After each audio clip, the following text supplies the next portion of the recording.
की आपण उज्जैनची यात्रा काढली. उज्जैनची यात्रा काढल्याच्या नंतर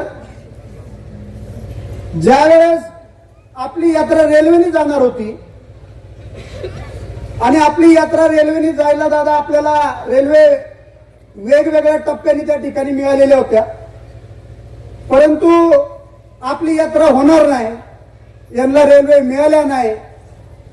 मग अशा खोट्या प्रकारचा प्रचार करून समोरच्या मंडळींनी त्या ठिकाणी त्यांची यात्रा काढली आणि मग त्या यात्रेमध्ये आता किती गेले दादा हे आपल्याला माहित नाही, पण गाड्यांचे आकडे आले, 100 गेल्या, 150 गेल्या, 200 गेल्या, ते खोटे आकडे होते. परंतु दादा ज्या दिवशी आपली यात्रा निघाली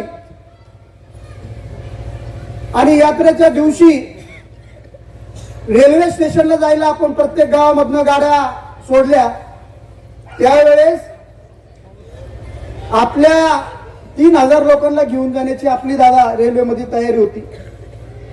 परंतु रेल्वे स्टेशनला त्या ठिकाणी प्रत्यक्षामध्ये जवळपास 5500 लोक उपस्थित राहिले. आपल्या सगळ्या सहकाऱ्यांनी दादा मला त्या ठिकाणी विनंती केली होती की तुम्ही यायचं, फक्त लोकांना राम राम करायचं, बाकी काही काम बघायचं नाही. 5ची रेल्वे होती. मी 4:15 4:30ला रोहित दादा स्टेशनला रेल्वे स्टेशनला गेलो आणि मी ज्यावेळेस मग आपले सगळे सहकारी मग सचिन दादी मावले ही सगळी मोहन दादा ही सगळी अशी डोक्याला हात लावून बसली. मी म्हणलं काय झालं? ते म्हणले आता आपल्या लोक न्यायचे 3000 आणि लोक जमले 5500, काय करायचं? मला सुद्धा त्या ठिकाणी प्रश्न पडला. दादा तुम्ही यायच्या अगोदर किरण काकी त्या ठिकाणी आल्या होत्या, काकींनी सुद्धा एवढे लोक बघून त्या सुद्धा आश्चर्यचकित झाल्या की एवढी लोक आली कुठून. परंतु मला या ठिकाणी अभिमानाने सांगावंसं वाटतं, माझ्यासारख्या छोट्या कार्यकर्त्याला हा एवढा मोठा प्रसंग त्या ठिकाणी निर्माण झाला होता की त्याच ठिकाणी आपली निवडणूक संपणार होती.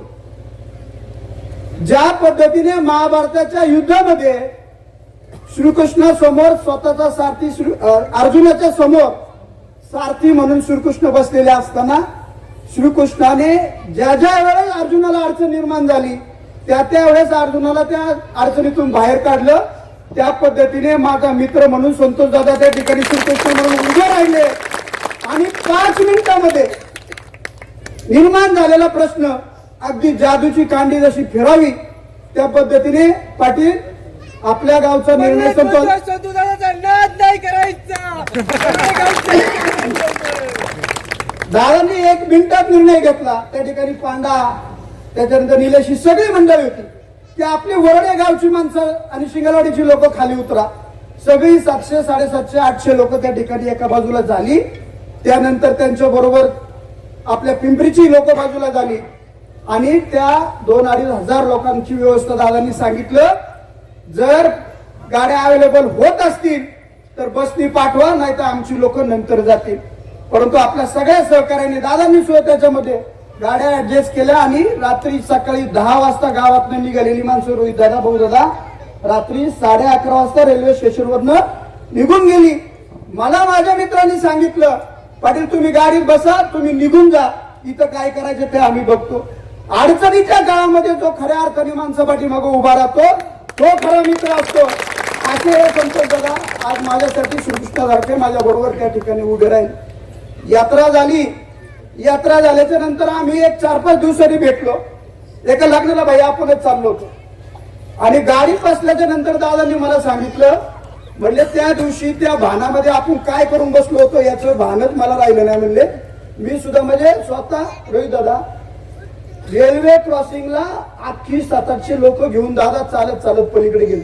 पलीकडे गेल्याच्या नंतर त्यांच्या लक्षात आलं की आपल्याकडून किती मोठी चूक झाली. समजा बाय चान्स जर एखादी जर गाडी आली असती तर काय झालं असतं.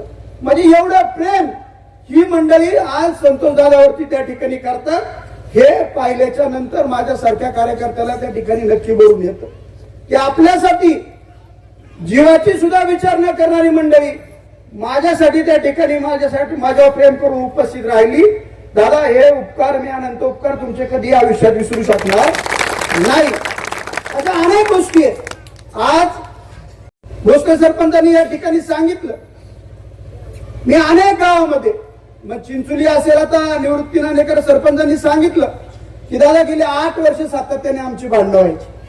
गावात गेलं की सरपंच म्हणायचे उलट पाण्याचं काय झालं, आणि मी एकच म्हणायचो सरपंच मी शब्द दिला नाही. त्याच पद्धतीने कानूरमध्ये सुद्धा बघू दादा की आज गेल्या 8 वर्षापूर्वी या मंडळींनी उलट पाणी आणू म्हणून या लोकांना शब्द दिला होता, पण सातत्याने मी 8 वर्ष या लोकांचा आपला बघू दादा सातत्याने संघर्ष राहिला.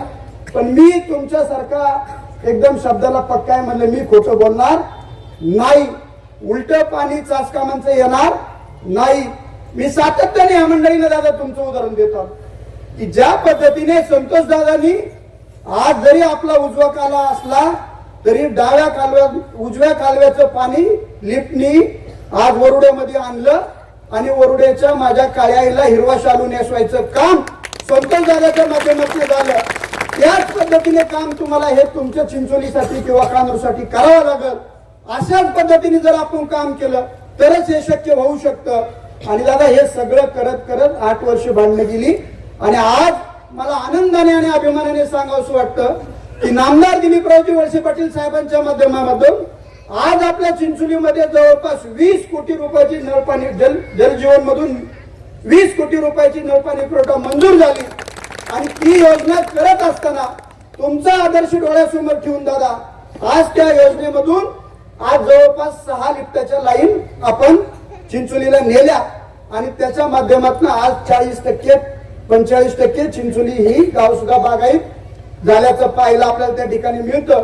आणि त्याच्यामध्ये सुद्धा आज मोठा वाटा दादांचा आहे, कारण तुम्ही वरुडेकरांनी दादांनी शब्द टाकला तुमच्या चालू ऊसामधून तुमच्या चालू कांद्यामधून आपली ही चिंचोलीची लाईन जाऊन दिली म्हणून आज चिंचोली गाव सुद्धा त्या ठिकाणी बागायती होऊ शकलं. म्हणजे असं सर्वसामान्य कुटुंबातनं सर्वसामान्य गोष्टीतनं उभं राहिलेलं नेतृत्व म्हणजे आपले संतोष दादा आहे. आणि मला दादा अजून एक या ठिकाणी मी कधी विसरणार उमेदवारच तुम्ही दादा, आज इथं उमेदवारच तुम्ही. आज संतोष दादा सुद्धा उमेदवार आहे. ज्या पद्धतीने आज ज्योती निवडणूक लढणार आहे, निर्मला निवडणूक लढणार आहे किंवा महेश बापू निवडणूक लढणार आहे, परंतु आज संतोष दादा सुद्धा चंदननगर पुणे खराडी मधून 4 नंबर वार्डातनं निवडणूक लढत आहे. आणि मला तुम्हाला तिघांना या ठिकाणी सांगायचंय स्वतःची निवडणूक सोडून देऊन आज तुमच्या तिघांसाठी संतोष दादा या ठिकाणी गावामध्ये आलेला आहे. म्हणून तुम्हाला द्यायला तेवढे धन्यवाद संतोष दादा कमी आहे. म्हणून आज ही निवडणूक या तिघांची नाही, आज तुम्ही उमेदवार असल्यासारखे या ठिकाणी येऊन बसले. अनेक गोष्टी या ठिकाणी बोलण्यासारख्या आहे. आज आपल्या वरुडे गावामध्ये या गोष्टी त्यांच्या भाषणात सांगितलं, भोसले साहेबांनी त्यांच्या भाषणात सांगितलं, त्याच्यानंतर नवल्यांनी त्यांच्या भाषणात सांगितलं, सचिनराव पहिल्यांदाच माईक हातात घेऊन बोलले. दादा हे प्रेम आहे तुमच्यावर. परवा रात्री आज आता मी जाहीरपणे ऑफिस खोलायचं म्हणजे इथं ऑफिस म्हणजे आपलं संतोष दादा ऑफिस आहे. ऑफिस खोलायचं काही कारण नव्हतं आपल्याला, परंतु आणि आज अजून एक गोष्ट अभिमानाने भैया सांगायची. किती वाजता ठरलं काल आपली, किती वाजता मिटिंग झाली दादा बरोबर? 4 वाजता मिटिंग झाली. आणि 4 वाजता झालेल्या मिटिंग नंतर परत 4 वाजता 12 तासांनी जर गावात कार्यक्रम कोणाची हिंमत असेल बंडूशेठ तर ती संतोष दादाची आहे. हे फक्त संतोष दादा या ठिकाणी करू शकतात. अनेक वल्गना आहेत दादा, अनेक गोष्टी बोलल्या जातात, परंतु आज पुन्हा एकदा वरुडे गाव हे फक्त आणि फक्त संतोष दादा भरण्याचेच आहे. हे आज तुम्ही सगळ्या मंडळींनी या ठिकाणी सिद्ध करून दाखवलेलं आहे. मी अनेक वेळा संतोष पाहिलेला आहे, अनेक वेळा साहेबांशी काही वेळा वाद घालताना सुद्धा संतोष दादाला मी त्या ठिकाणी पाहिलेला आहे. पण संतोष दादांनी वैयक्तिक स्वतःसाठी कधीही वाद त्या ठिकाणी घातला नाही. फक्त आणि फक्त माझ्या गावासाठी सातत्याने भांडणारा म्हणजे संतोष दादा तुमचा या ठिकाणी आहे. काय कुठली उपमा आज संतोष दादाला देण्यासारखी नाही अशी कुठलीच उपमा नाही. म्हणून उद्याच्या भविष्य काळामध्ये आज माझ्या अगोदर बोलणाऱ्या सगळ्या वक्त्यांनी या ठिकाणी उल्लेख केला किंवा उद्याच्या येऊ घातलेल्या जिल्हा परिषद पंचायत समितीच्या निवडणुकीमध्ये ज्योती असेल, निर्मला असेल किंवा उद्या आपल्या महेश बाप्पा असते, यांच्या सगळ्यांच्या पाठीमागे तुम्ही सगळी मंडळी ठामपणे उभी राहणार आहात. याच्याबद्दल माझ्या किंवा या तिघांच्या मनामध्ये कसल्या प्रकारची शंका नाही.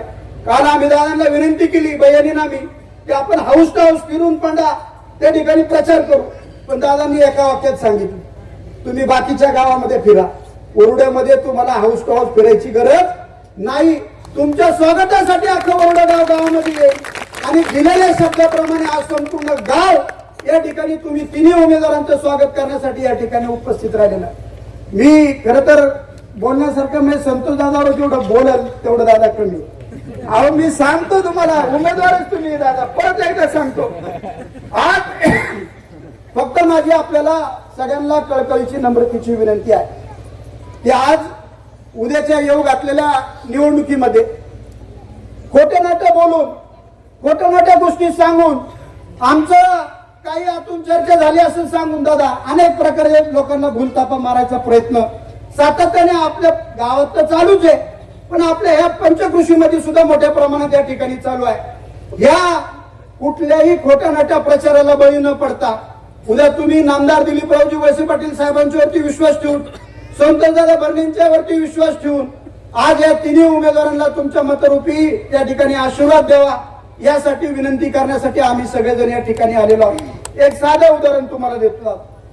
काल परवा कुठेतरी भाषण झालं, मी ऐकलं नाही, मला सांगतात कार्यकर्ते की बाबा असं झालं. म्हटले की मी 22 वर्षाचा असताना जिल्हा परिषद सदस्य झालो. दादा जन्म आहे 5 सप्टेंबर 1975 चा. 75 ते 2002 किती वर्ष झाली? काल कॅल्क्युलेशन करा लक्ष्मणराव. 27-28 वर्ष. म्हणजे तुम्ही जिल्हा परिषद सदस्य 28 वर्ष असताना झाले आणि म्हणले याचं वय किती होतं. आता माझा जन्म 81 चा आहे. 45. म्हणजे मी त्यावेळेस 2002 ला आम्हाला किती वर्षाचं असणार? 24, 25 वर्ष. म्हणजे आता मी वयाने लहान आहे, मला मर्यादा आहे दादा बोलायला. मग खोटं बोलायचं, पण किती खोटं बोलायचं? म्हणजे तुम्ही आज खोटं बोलून स्वतःचं वय सुद्धा लपवायचा प्रयत्न त्या ठिकाणी करत आहे. म्हणून माझ्या सगळ्या युवक सहकाऱ्यांना या ठिकाणी आपल्या साम्राज्य ग्रुपच्या सहकाऱ्यांना विनंती आहे की आज सातत्याने रात्रीचं येऊन दादा ह्या माझ्या युवक सहकाऱ्यांच्या मतात परिवर्तन करण्याचा प्रयत्न सातत्याने या ठिकाणी चालू आहे. हे येणार आहे. किती दिवस येणार आहे?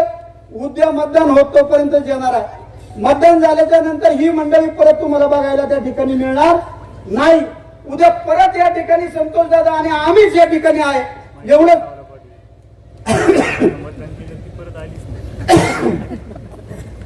म्हणजे दादांनी आता सांगितलं की आतापर्यंत आम्ही 3 वेळा मतदान केलं. आता निर्मला ज्योतीला माहिती आहे, पण तुला माहित नसेल. महेश बापू आता ते निवडणुकीचा किस्सा मी दादा सांगितला.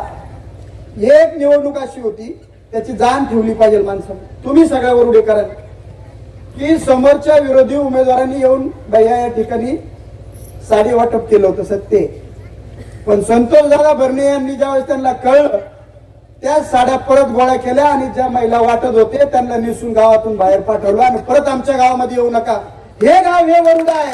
त्यामुळे दादा उद्या कुणी कितीही सांगितलं तरी त्याच्यावरती आमचा विश्वास बसणार नाही. संतोष दादांनी एकदा शब्द दिला या ठिकाणी ब्रह्मदेव आले तरी याच्यात बदल होणार नाही. अजून एक उदाहरण सांगतो. रोहित दादा गेली निवडणूक साहेबांची होती. अटीतटीची बहुदादा निवडणूक होती.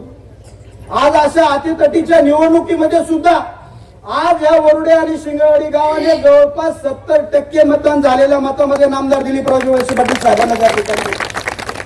दादांना अनेक अडचणी आल्या, अनेक ठिकाणून दादांना प्रेशर करायचा प्रयत्न झाला, परंतु एका ठिकाणी दादांनी हेलिकॉप्टर समोर सांगितलं की मला जर तुम्ही जास्त प्रेशर करणार असाल तर मी आता ते पुढचं नको सांगायला की मी इथून निघून जाईल, पण मी नामदार दिलीपरावजी वळसे पाटील साहेबांना सोडणार नाही.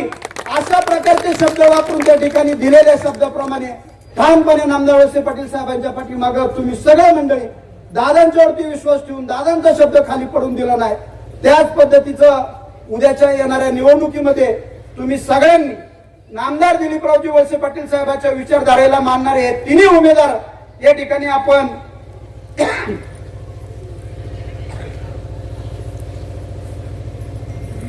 चांगल्या मताधिक्याने उद्या आपण त्यांना सगळ्यांना आशीर्वाद द्यावे अशा प्रकारची भावना व्यक्त करण्यासाठी आम्ही सगळेजण या गावामध्ये आपल्या सगळ्यांच्या भेटीसाठी आलेलो आहोत. अतिशय मोठ्या संख्येने विशेषतः दादा आज एवढ्या माता भगिनी ज्यावेळेस काल आपली चर्चा झाली त्यावेळेस सांगितलं सगळ्या महिला जमतील. मला पण वाटलं नव्हतं एवढ्या महिला जमतील. मग एवढ्या माता भगिनी जमल्या त्यांचं सुद्धा आपण मनापासून टाळ्या वाजून त्यांना सुद्धा धन्यवाद देऊ आणि आपण सगळ्यांचा आशीर्वाद या पुढच्या भविष्यकाळामध्ये आमच्यावरती राहू द्या अशा प्रकारची या तिन्ही उमेदवारांच्या वतीने मी आपल्या सगळ्यांना विनंती करतो. आणि आज मी तुम्हाला तिघांनाही विनंती करणार आहे.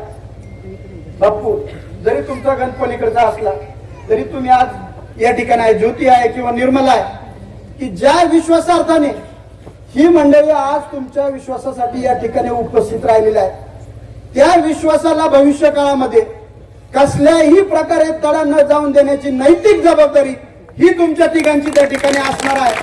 एवढं भान भविष्य काळामध्ये आपण सगळ्यांनी त्या ठिकाणी ठेवलं पाहिजे अशा प्रकारची विनंती आणि भावना मी आजच्या या कार्यक्रमाच्या निमित्तानं या ठिकाणी व्यक्त करतो. दादा आज ही म्हणजे एखाद्या विधानसभेच्या निवडणुकीसारखी किंवा लोकसभेच्या निवडणुकीसारखी ही सभा आज या तिन्ही उमेदवारांसाठी आज तुमच्या मुळे आणि वरुडे गावकरांच्या मुळे किंवा शिंगरावाडीकरांच्या मुळे या ठिकाणी घडू शकली त्याबद्दल उपस्थित सगळ्यांना मनापासून या ठिकाणी धन्यवाद देतो. दादांच्या हस्ते आपल्या या सगळ्या कामांची भूमिपूजन झाली आणि ऑफिसचंही उद्घाटन झालं असं मी अध्यक्ष या नात्याने या ठिकाणी जाहीर करतो.